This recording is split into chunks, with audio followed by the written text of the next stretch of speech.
Hello fingers! This neat little snowflake tree is a simple and beautifully minimalist decoration that brings a unique organic feel to your festive table. Make just one for a subtle highlight or group several together for a magical winter forest display. One of the best things about this project is how accessible it is. You only need a few easy-to-find materials, and there's a good chance you already have everything on hand. And another big bonus, these snowflakes don't need to be stiffened like traditional crochet ornaments. In fact, you don't need any glue at all for the entire project. Everything is cleverly constructed so it can be taken apart and stored flat, which means this decor will last you for years without fuss. As we go, I'll share plenty of tips to make things easier for you, like how to work comfortably with fine crochet thread, a neat trick for forming the hanging loop, and of course how to assemble the tree. This is also a great chance to get a taste of my breakaway crochet techniques. Normally, breakaway crochet is all about working the same motif continuously and joined as you go. But here we will be making one motif at a time. But this motif is actually made up of smaller motifs. And although you can make this snowflake with traditional methods, I think the way I will be showing you here improves the appearance of the snowflake. And this project is the perfect compact introduction to the techniques you'll use in other breakaway crochet patterns. So let's get started with working the snowflake motif.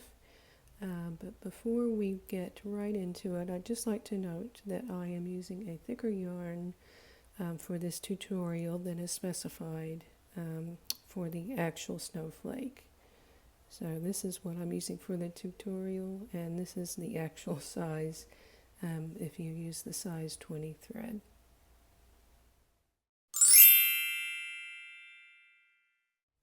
So let's start this snowflake by making this center circle here, which is basically just a very small motif made up of 18 double crochets.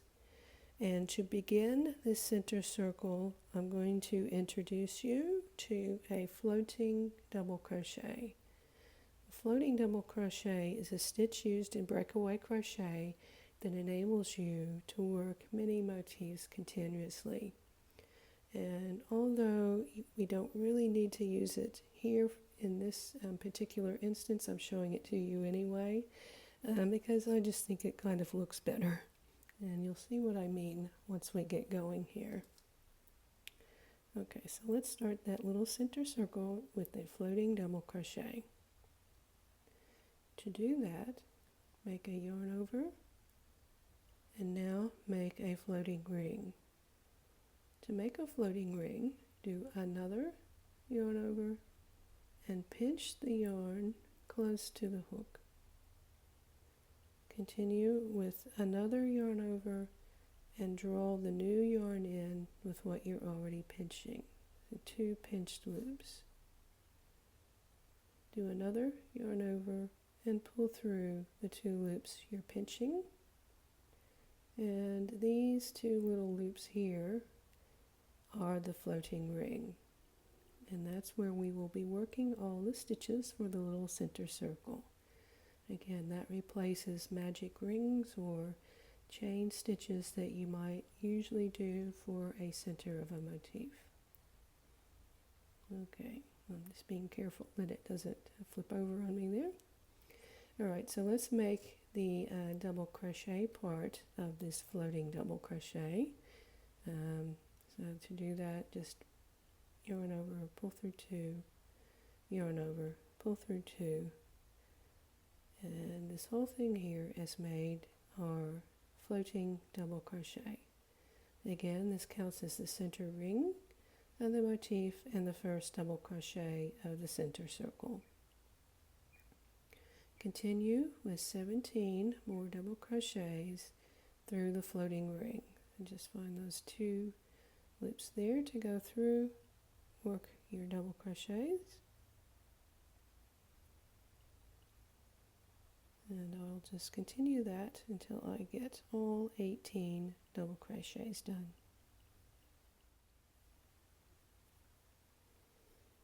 And we end with a slip stitch into the first stitch to close the circle. And again, I've used a floating double crochet here because that floating double crochet looks just like all the other stitches, whereas a chain 3 kind of looks a little bit different. So that's why I've used it there. Okay, so here's another breakaway crochet technique.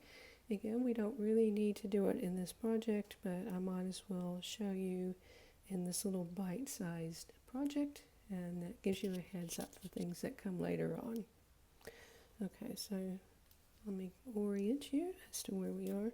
Now that we've done the center circle, we're going to do a treble 2 together, and just this very first treble 2 together of the round is going to be special. The rest are going to be done in the ordinary way. So let's do that now. I'm calling this a restore treble 2 together, and to do that we use the yarn tail here. What we're going to do is make some yarn overs behind the loop on the hook. So from front to back, just go 3 times. 1, 2, 3. Hang on to it. And since this is a treble 2 together, we're only going to go yarn over, pull through 2, yarn over, pull through 2, and leave this treble 2 together, this treble stitch unfinished, so that we can go on and do the second leg of this treble 2 together. So that just means yarn over twice. In this case, we're going to skip 2 stitches, go into the third one, draw up a loop, yarn over, pull through 2, yarn over, pull through 2. Let's finish the treble 2 together with yarn over, pull through 3. And again, by doing this, that first treble looks like the second one. Otherwise, there would have been chain stitches here, which looks slightly different. That's being picky, but that's just me. Okay. The next step here is to make a little picot. This is picot 1, which is chain 4, and slip stitch into the top of the treble 2 together. And I'm just grabbing these 2 loops there to do a slip stitch in. Okay. Now let's continue on with chain 6.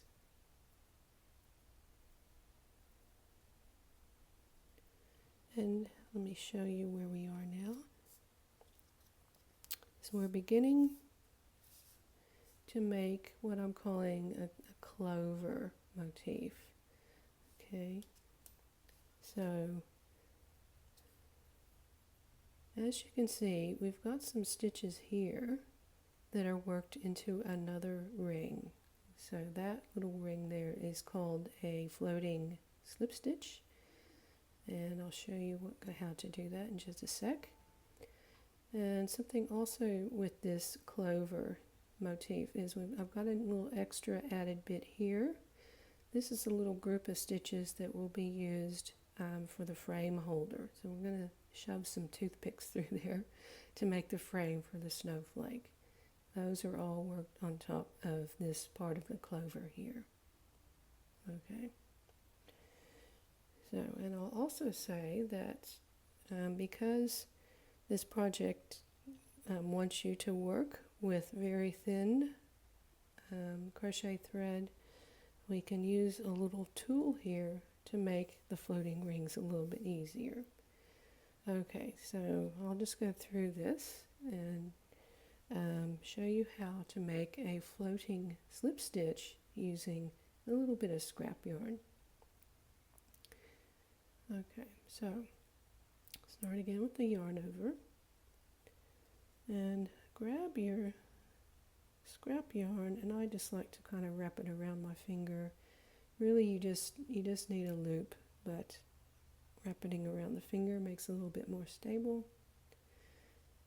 Go through that loop and pull through to give you 3 loops on the hook. Now notice I'm not making those tight. I don't want those very tight. Just kind of give a little bit of leeway there, because we're going to need room to get our stitches through this ring once it's made. Okay, so let's finish this floating slip stitch by doing a yarn over and pull through all 3 stitches. Okay, so believe it or not, that's a floating slip stitch, and the floating ring is where the yarn is going through, the scrap yarn. Alright, so let's continue this clover. This starts with a picot 2, which is chain 2, 2 double crochets into the floating ring. So find the floating ring. All you have to do is follow the yarn of the scrap yarn. Just go in through where it's going through there. There are 2 loops. Come out. There we go. Draw up and finish the double crochet. And now that we've made a stitch, that little floating ring opens up a little bit and it's easier to see. I should also say another advantage of using scrap yarn is you've got something to hold on to, especially when you're using the thinner thread. That makes things easier. Okay, so that's the first double crochet, the picot 2. Do another double crochet, chain 2, slip stitch.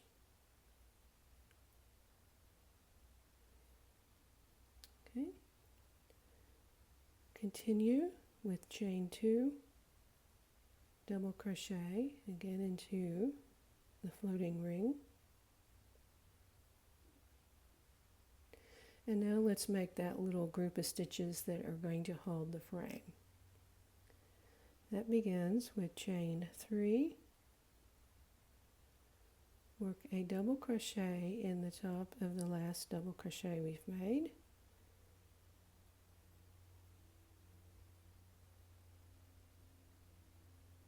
Chain 3 and slip stitch into that same double crochet.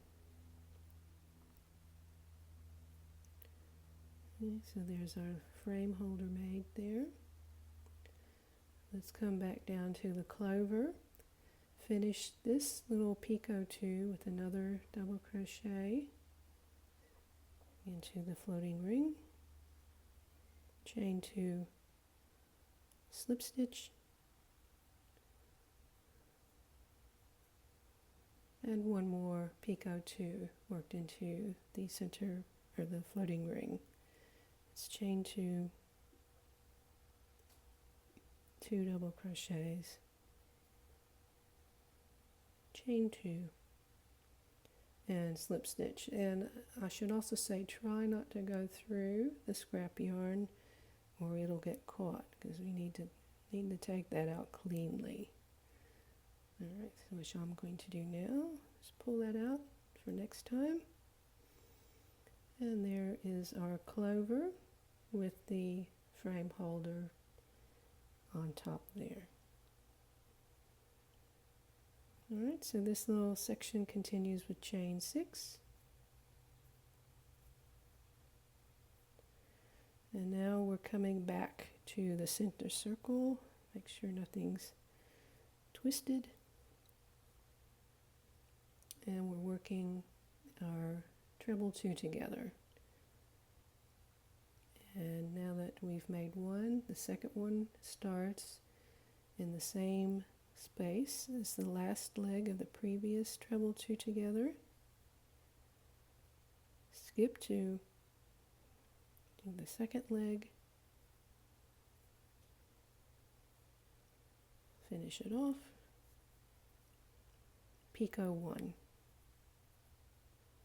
which again was the chain 4 and slip stitch. So that's basically your sequence. You're going back and forth between treble 2 togethers and chains. You're working your clovers and coming back and doing that all over again. So I'll continue with that until we get to the 6th clover. There's something a little bit different that goes on there. So here I've stopped just before the very last treble 2 together. It is slightly different, the treble 2 together here. No big deal, it's just putting the first leg into the stitch before and the second leg into the same stitch as the one in the beginning, just to make the whole thing look even all the way around. Okay, so that's all of our treble 2 togethers worked.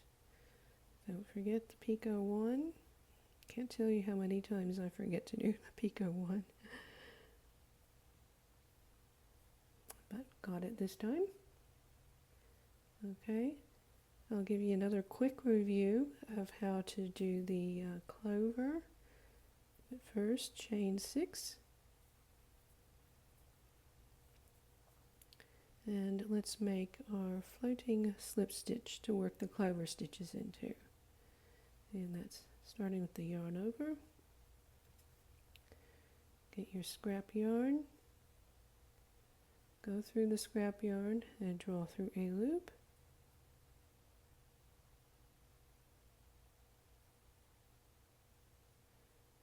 Yarn over and draw through all 3. And let's continue with the picot 2, chain 2, find where that yarn is going through to find the floating ring, and work a double crochet. One more double crochet in the same place, chain 2, and slip stitch.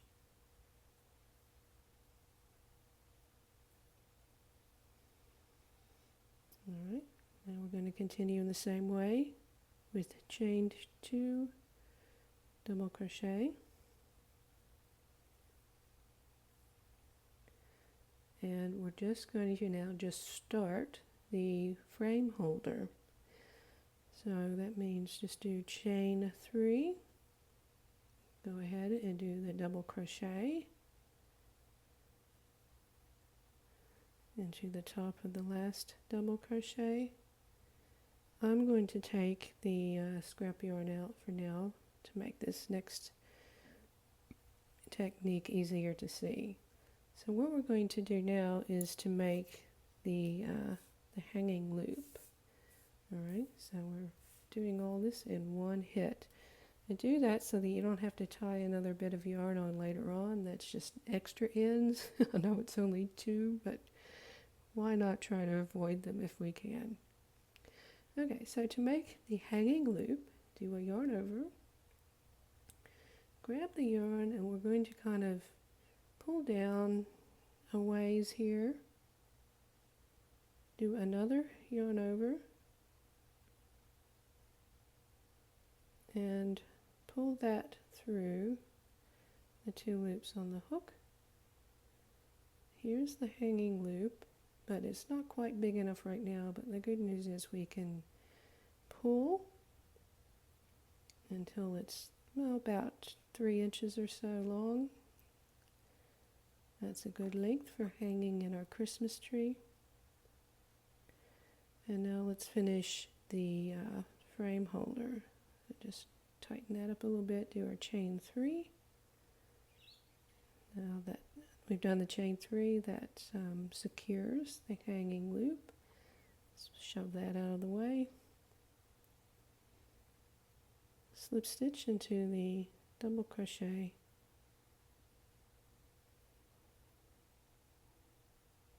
Continue by working our stitches now back into the floating ring, the double crochet, chain 2, slip stitch,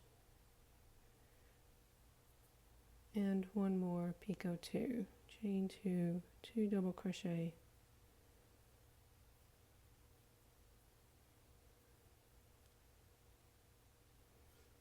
chain 2, slip stitch. Alright, almost done. Just need 6 more chains.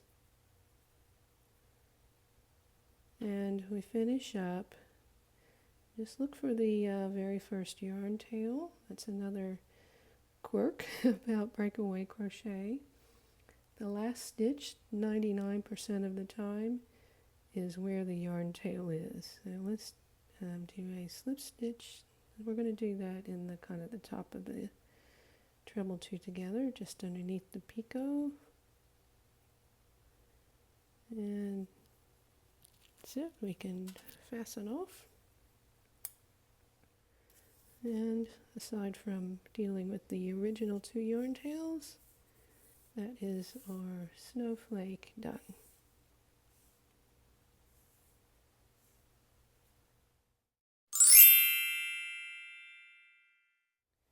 So now let's frame our little snowflake. So I've gone back to a snowflake that I'm actually going to use in a Christmas tree, and it's made with what you're supposed to be using, which is the size 20 crochet thread. So this is a lot smaller, so I'm hoping you can see what I'm doing here. Alright, so to frame the snowflake you need 6 toothpicks. I like the ones with a point on either end. If you can get those, that's good. If not, well, that'll work just the same. And what we're going to do is take a toothpick and start threading through the frame holders. So you remember how we had a chain 3, double crochet, chain 3. We're just going to go between the chain 3 and the double crochet, behind the double crochet, and out again. So basically you're just going underneath the double crochet with the same toothpick. Continue to the next frame holder and do the same. Find a hole, go behind the double crochet, and come out again.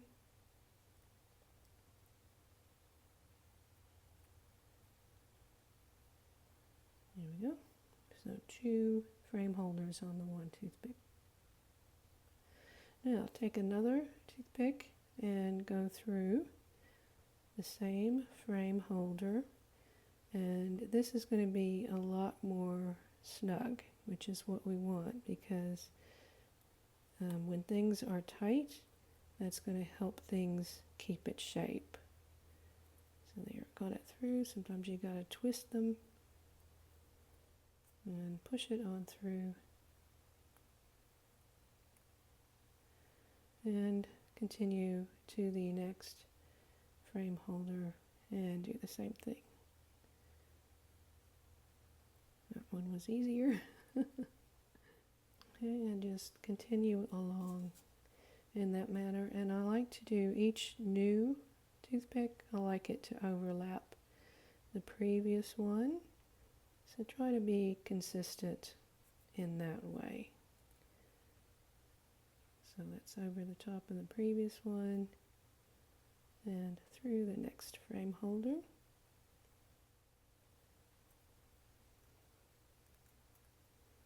There we go, and make your way around. And for the last one, again it overlaps in the beginning, and we go back through the very first one, but this time once you stick it through, make it go behind to keep the arrangement consistent. Spread things out and even things up.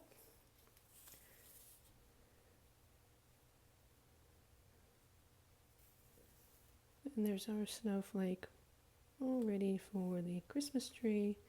No blocking or no starching or stiffening. the toothpicks are doing their job well.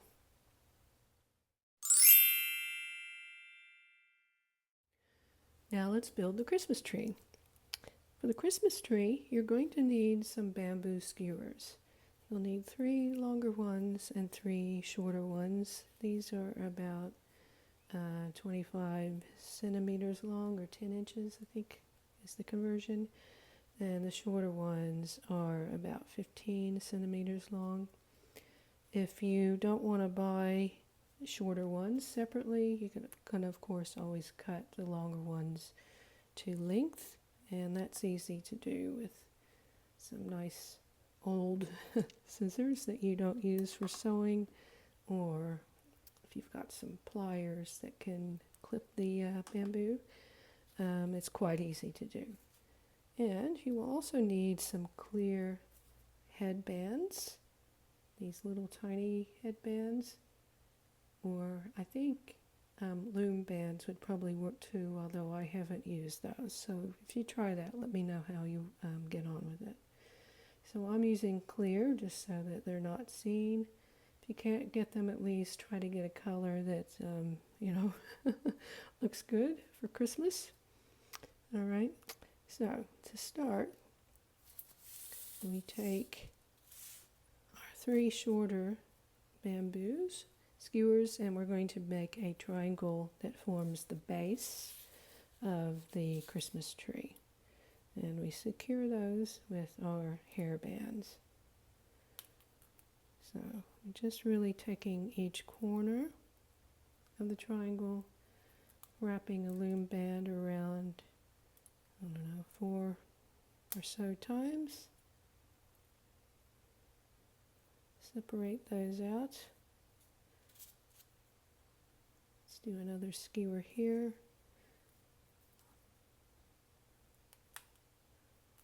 Secure the next corner. And the final one here.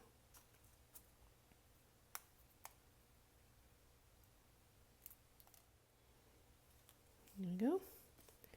And the good thing about this project is, because we're not gluing, if something is not quite straight or even, it's easy to slide things along. So I'm not going to worry too much that that's a perfect triangle right now, although it does look pretty good. Yes, we can fix all that up later. Okay, now let's build now the pyramid of the Christmas tree. So take your 3 longer skewers, and through one corner, I can just pry up. Try to get more than one, but you don't have to. Just kind of pry up the band, stick the skewer through, and go through the crook of that corner and push it all the way up. That's because I like the pointy bit to be at the top of the Christmas tree. And the same for the other 2 sides.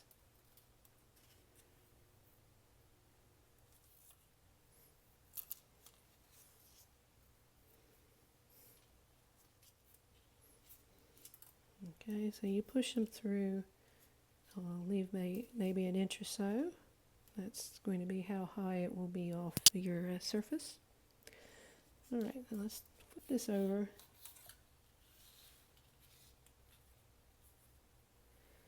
And we're going to bring the 3 skewers together, and we are going to secure them with another band, but to make things even easier, let's attach our snowflake in this step as well. So take your 3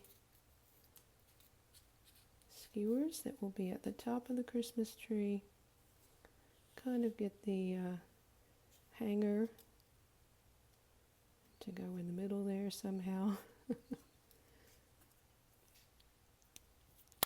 And as we wrap a band around the skewers, we're going to catch in the frame holder through all that at the same time. Okay, and now find the loop for the holder and just overlap that along or over one of the skewers and pull down. Okay, and maybe adjust that a little bit, and there we go. All done. So I hope you enjoyed this project, and I'm wishing you all the best for the festive season. I'd really love to see if you make a Christmas tree or two and how you arrange them in your own setting. So you can show off your work in my Breakaway Crochet Chat and Support group on Facebook. And of course, you can contact me here if you have any questions. Thanks for watching, and I hope to see you again soon.